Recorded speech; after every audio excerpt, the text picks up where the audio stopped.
नर्क खाली है और सभी शैतान यहां हैं। विलियम शेक्सपियर ने कहा था, क्या आपको नर्क से डर लगता है? चिंता मत करो, आप अकेले नहीं हो, सबको डर लगता है। तो हमारे इस खोज में आपका स्वागत है कि नर्क को एक कहानी क्यों माना जाता है। एक धार्मिक बनावट और जमीन के नीचे आग की दुनिया नहीं, जो पापियों को सजा देने और हमेशा के लिए तड़पाने का इंतजार कर रही है। डरावना है ना? हमारे साथ जुड़िए जब हम उन दलीलों और नजरियों को एक्सप्लोर करते हैं जो नर्क के पुराने विचार और कहीं इसकी असली मौजूदगी पर सवाल उठाते हैं। हम पुराने ग्रंथों से गुजरेंगे, अलग अलग संस्कृतियों की व्याख्याओं से और विश्वास के असली रूप को समझेंगे। सवाल पूछने, सोचने और इस पुराने विचार को एक नए नजरिए से देखने के लिए तैयार हो जाइए। चलिए शुरू करते हैं एक बेसिक सवाल से। सबूत कहां है? क्या कभी कोई नरक से वापस आया है, थोड़ा जला हुआ या राख बन के?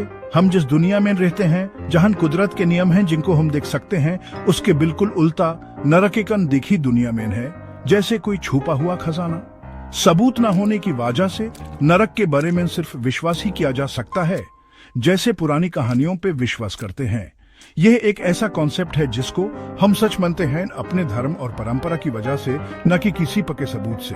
बिल्कुल वैसे ही जैसे हम पुरानी लोक कथाएं मानते हैं। अगर हम दुनिया भर की सैर करें, आर्कटिक के बर्फीले इलाकों से लेकर अमेजन के घने जंगलों तक, तो हमें कुछ अद्भुत देखने को मिलेगा। ईसाई धर्म की जलती हुई नर्क नॉर्स पुराणों के बर्फीले वीरान से बहुत अलग है, या फिर बौद्ध नरक के कई स्तरों से।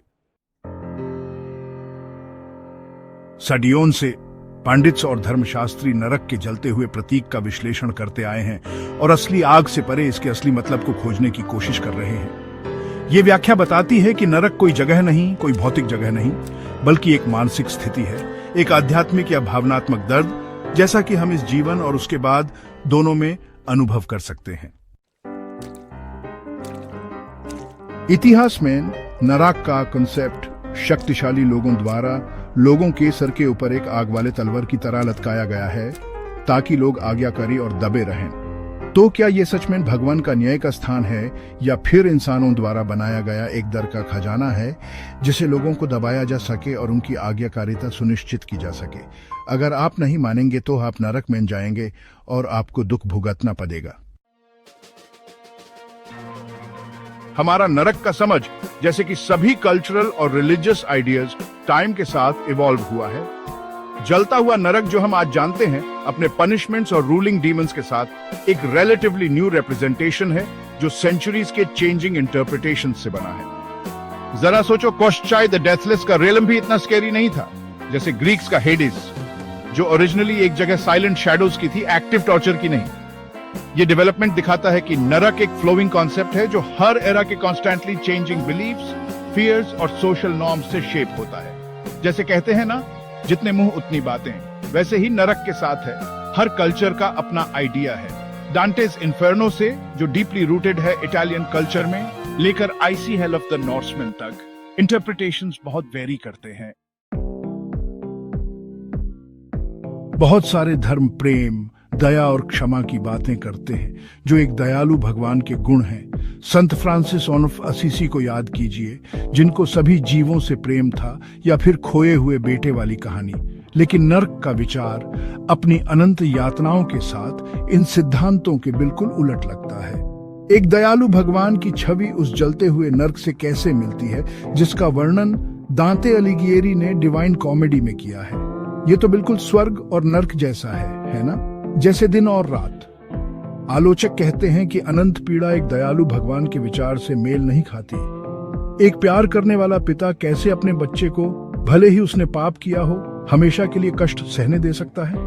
आखिरकार ऐसा कहा जाता है कि एक घिनौना अपराध भी भगवान के प्यार को खत्म नहीं कर सकता। तो फिर हर व्यक्ति के पापों का क्या होगा? इंसान का दिमाग एक बहुत ही कॉम्प्लेक्स लैंडस्केप है और ऑफ्टन कॉन्ट्रडिक्टरी। हमारे एक्सपीरियंसेस, हमारे फियर्स और हमारे ड्रीम्स से बना है। क्या यह हो सकता है कि नर्क अपने एलैबोरेट पनिशमेंट्स के साथ एक रिफ्लेक्शन है हमारी नीड का, दुख को समझने की, हमारे बिलीफ का कि बुरे कामों की सजा मिलनी चाहिए आफ्टर लाइफ में भी? अगर यहाँ इस जीवन में पापों का प्रायश्चित करना जरूरी है, तो क्या मृत्यु के बाद वाले जीवन में भी नहीं होना चाहिए? पवित्र ग्रंथ अक्सर पुराने जमाने की भाषा में लिखे गए और प्रतीकों से भरे हुए गलत समझे जा सकते हैं। क्या हो सकता है कि आग की ये तस्वीरें और हमेशा की तकलीफों की कहानियां शब्दशः ना ली जाएं? भले ही नर्क का कॉन्सेप्ट दुनिया के कई रिलीजन्स में फेमस है, लेकिन ये सब जगह नहीं है। जैसे बुद्धिज्म या हिंदुइज्म जैसे ईस्टर्न रिलीजन्स में पुनर्जन्म में बिलीफ है। ये अलग बिलीफ्स नर्क as the only destination after death वाले आइडिया से अलग हैं। ये मरने के बाद की लाइफ के बारे में डीप और डिटेल्ड अंडरस्टैंडिंग देते हैं, जैसे डांटे ने अपनी डिवाइन कॉमेडी में पैराडाइज के कंसेप्ट को बताया है। नरक की ये जो लगातार पावर है ना, इसको समझने के लिए हमें पास्ट में जाना होगा। एक ऐसी दुनिया में जो सीक्रेट से भरी है, जहां ऐसी पावर्स का राज था जिनको इंसान का दिमाग समझ नहीं पाता था। नरक अपने पुराने रूप में उन चीजों को एक्सप्लेन करता था जो समझ से परे थी। ये एक तरीका था उस दुनिया को समझने का जो अक्सर कैओटिक और अनफेयर लगती थी। अगर हम अलग अलग रिलीजन्स में नरक के कॉन्सेप्ट को देखें तो हमें एक अजीब सी वैरायटी दिखती है। नरक की नेचर और उसके एग्जिस्टेंस के बारे में भी एक क्लियर आइडिया नहीं है। यह एक इम्पोर्टेंट सवाल उठाता है, अगर नरक एक यूनिवर्सल सच है तो अलग अलग रिलीजन्स में इसकी इंटरप्रिटेशंस इतनी अलग क्यों हैं? देखो, ये नर्क वाला कंसेप्ट ना कुछ बेसिक फेथ प्रिंसिपल्स के लिए सच्ची में एक चुनौती है, खासतौर पर फ्री विल और डिवाइन जस्टिस के आइडियाज के लिए। नर्क का होना शायद ज्यादा थियोलॉजिकल प्रॉब्लम्स क्रिएट करता है बजाय उन्हें सॉल्व करने के, और आखिर में उन्हीं प्रिंसिपल्स को वीकन कर देता है जिनको सपोर्ट करने के लिए यह बना है। सजा का विचार, चाहे इस जीवन में हो या अगले, अक्सर मुक्ति के इर्द गिर्द घूमता है, अपनी गलतियों से सीखने और बेहतर बनने की कोशिश करने के बारे में। बिल्कुल चिको ज़ेवियर की शिक्षाओं की तरह, जो एक बेहतर इंसान बनने की जरूरत की बात करते थे। उनके प्रेम और क्षमा के शब्द याद हैं। लेकिन नर्क में अनंत कष्ट की कल्पना, जैसा कि अरियानो सुआसूना ने ऑटो द कंपादेसिडा में दिखाया है, इस सिद्धांत के खिलाफ है। ईश्वरीय न्याय की बजाय नर्क शायद दया और प्रेम की कमी दिखाता है, जो मूल्य जर्मन संस्कृति में ब्राजील में डॉम हेल्डर कामरा की तरह गहरे समाये हुए हैं। गोएथे या शिलर के कामों के बारे में सोचो, जो प्रेम और समझ की इंसानी खोज पर जोर देते हैं, एक विचार जो आध्यात्मिक विकास के विपरीत है।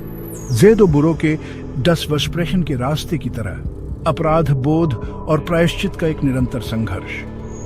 क्या सच में अनंत कष्ट ही शुद्धिकरण का सही रास्ता है, या बौद्ध धर्म की तरह मोक्ष का कोई और रास्ता है?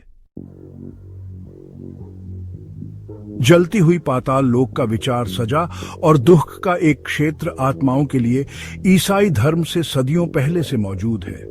यूनानियों के पाताल लोक के बारे में सोचो, स्टिक्स नदी और नाविक चैरन के साथ, या नॉर्स पौराणिक कथाओं में हेल के राज्य के बारे में। विभिन्न संस्कृतियों और युगों में नरक के मिथकों का प्रसार बताता है कि नरक भगवान की रचना नहीं है, बल्कि एक सार्वभौमिक आदर्श है, एक अवधारणा जो सामूहिक अचेतन में मौजूद है, जैसा कि युंग कहेंगे, जो मृत्यु, निर्णय और अज्ञात के सामने मनुष्यों के रूप में हमारे सामान्य भय और चिंताओं को दर्शाता है। जिस तरह हम भविष्य की अनिश्चितता से डरते हैं, उसी तरह एक अंधेरे और रहस्यमय परलोक के विचार ने विभिन्न सभ्यताओं के मिथकों को आबाद किया है। बहुत सारे रिलीजन्स जैसे क्रिश्चियनिटी माफी देने पे, पापों से मुक्ति पाने पे और भगवान की दया को अपनाने पे जोर देते हैं।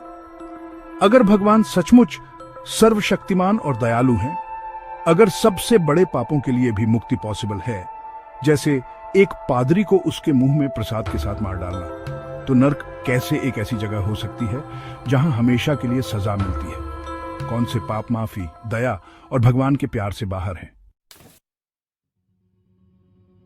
नर्क का विचार बहुत ही गहरे नैतिक और दार्शनिक सवाल उठाता है, खासकर ये सोच कि कुछ पल के कामों की सजा हमेशा के लिए भुगतनी पड़े। अगर हम नैतिकता से देखें तो क्या यह बहुत ज्यादा अन्याय नहीं लगता? क्या यह हमारे न्याय और दया की समझ के बिल्कुल खिलाफ नहीं है? मानो किसी ने एक टॉफी चुराई और दुकानदार ने करोड़ों रुपए का हर्जाना मांग लिया। नरक का डर जो बचपन से ही दिमाग में डाला जाता है और धार्मिक शिक्षाओं से और भी बढ़ता है, किसी भी व्यक्ति पर बहुत गहरा असर डाल सकता है। आलोचकों का कहना है कि डर पर आधारित यह धार्मिक दृष्टिकोण मानसिक रूप से नुकसानदायक हो सकता है और व्यक्तिगत विकास को रोक सकता है और शर्म और दबाव की भावनाओं को बढ़ावा देता है। ये लोग नरक के डर से चर्च जाते हैं, भगवान के प्यार से नहीं, जैसे रेजिस्टेंट पोलैंड की रक्षा करते हैं, लेकिन नरक की आग से। सादियों से नेचुरल डिजास्टर्स, बीमारियां और दुख दर्द को मिस्टीरियस फोर्सेस से जोड़कर देखा जाता था, जिससे डिवाइन पनिशमेंट और यातना के एक ऐसे रियल में विश्वास बढ़ता गया, जैसे रुबेजल जैसे किरदारों या फिर प्रेम जादू जैसे रिचुअल्स पे लोगों का विश्वास। साइंस के आने से हम नेचर को और अच्छी तरह समझने लगे हैं और उन सीक्रेट्स से पर्दा उठाया है जिनसे हमारे पूर्वज डरते थे। रूह कांप जाती है सोचकर, जिसके बारे में हम नहीं जानते थे। उसको एक्सप्लेन करने के लिए यूज किया गया नरक का कॉन्सेप्ट। क्या साइंटिफिक प्रोग्रेस के साथ ये कॉन्सेप्ट अब आउटडेटेड हो रहा है? क्या साइंस नरक की आग को बुझा रही है? नरक का विचार अपने अंतर विरोधों के साथ और नैतिक दुविधाओं के साथ विश्वासियों में तीव्र मानसिक द्वंद्व पैदा कर सकता है। यह बिल्कुल ऐसा है जैसे कोई दो मुश्किल हालातों में फंस गया हो। क्या ऐसा हो सकता है कि नरक विश्वास को मजबूत करने के बजाय वास्तव में उसे कमजोर कर रहा हो, क्योंकि ये लोगों को अपने विश्वास के बारे में अप्रिय सच्चाइयों का सामना करने के लिए मजबूर करता है, जैसे जब किसी को पता चलता है कि सांता क्लॉज असली नहीं है। आजकल की दुनिया में जहां पर बहुत सारे अलग अलग धर्म हैं, लोग पुराने धर्मों से दूर जा रहे हैं और अपनी आत्मा की शांति के लिए नए रास्ते खोज रहे हैं। ये पुराने विचारों से दूरी दिखाती है कि लोग ऐसे धर्म चाहते हैं जो प्यार, दया और खुद की जिम्मेदारी सिखाए, ना कि डर, सजा और भगवान के फैसले से। हालांकि ये बातें नर्क के असली में होने पर सवाल उठाती हैं, लेकिन ये याद रखना जरूरी है कि नर्क में विश्वास हमारी संस्कृति, इतिहास और धर्मशास्त्र में गहराई से बसा हुआ है। नर्क के चित्रण ठीक उसी तरह जैसे रूबेझल या हेंजेल मैनचेन की कहानियां हमारे अतीत से जुड़ी हुई हैं। उदाहरण के लिए दांते और उसकी डिवाइन कॉमेडी को ही ले लीजिए, एक ऐसा काम जिसने सदियों से इटालियंस और इसीलिए हमारी भी कल्पना को आकार दिया है। बहुत से लोग इस विचार को वास्तविक नर्क की बजाय एक प्रतीकात्मक या आध्यात्मिक सच्चाई मानते हैं, जैसे अच्छाई और बुराई में विश्वास, ऐसा कुछ जो एक साधारण सच्चाई से परे है, ठीक कर्म के सिद्धांत की तरह जो कई पूर्वी दर्शनों में पाया जाता है, जैसे बौद्ध धर्म जो यहाँ ब्राजील में इतना प्रचलित है। सच्चाई की खोज इंसानी दिमाग की तरह एक कभी न खत्म होने वाली यात्रा है। जैसे कहावत है, आगे नहीं बढ़ रहे तो पीछे जा रहे हो। ब्रिविडी के इस एपिसोड को देखने के लिए धन्यवाद। हमारे चैनल को सब्सक्राइब करें। पीस और लव।